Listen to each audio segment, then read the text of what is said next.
అమ్మాయి బాక్స్ ఎక్కడ కొన్నావమ్మా? భలే బాగుందమ్మా. దీనికోసం నేను ఎంత వెతికానో దొరకలేదు. నాకు ఇది కావాలమ్మా.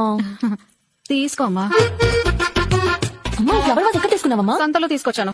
కూతురు వస్తుంది, ఒకటి రెండు ఎక్స్ట్రా తీసుకురావాలంటే తెలీదా నీకు? నాన్న మీ అల్లుడు గారు ఎప్పుడు మీ గురించి అడుగుతూనే ఉంటారు నాన్న. ఎందుకమ్మా వరకట్న మొత్తం ఇచ్చేసాం కదా. పో నాన్న, ఎప్పుడు చూడు ఇంత పెద్దలు ఎందుకు నాన్న మీకు? నా పేరు మీద రాసేయచ్చు కదా. నీ పేరు మీద రాసి మేము ఎక్కడికి పోవాలమ్మా? అయ్యో ఏం నాన్న అలా మాట్లాడుతున్నావు? నేను నీ కూతురుని. మీరు సంవత్సరం ఒకసారి మా ఇంటికి వస్తే 4 రోజులు మీకు అన్నం పెట్టలేనా నాన్న మీకు?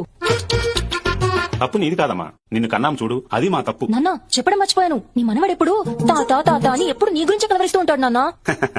బంగారమమ్మా నా మనవడు. అదే బంగారాన్ని ఇక్కడ తీసుకొచ్చి పెడతాను. కాస్త డిగ్రీ వరకు చదివించండి నాన్న. అక్క షర్ట్ ఐరన్ చేసి పెట్టాను చూసావా? రేయ్ నేను చూడలేదురా.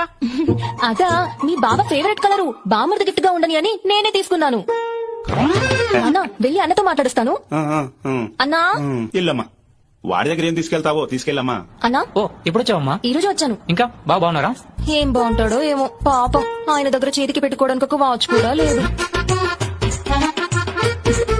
అమ్మా అమ్మా అమ్మా అమ్మా నాన్న మీ ఇద్దరు వదిలి వెళ్ళడానికి నాకు మనసు రావడం లేదు. వచ్చే వారం తొందరగా వచ్చేస్తాను. కొత్త చెప్పులు ఇప్పుడు కొన్నావమ్మా? ఇవి నాకు అవి పక్కింటి ఆవిడవి. అవునా సరే అమ్మా. నాన్న ఆటో ఛార్జీలకు ఒక 1000 రూపాయలు ఫోన్ పే చేయి నాన్న. అది కూడా చేయమంటావా? బాయ్ నాన్న. బాయ్ అమ్మా. Download ShareChat.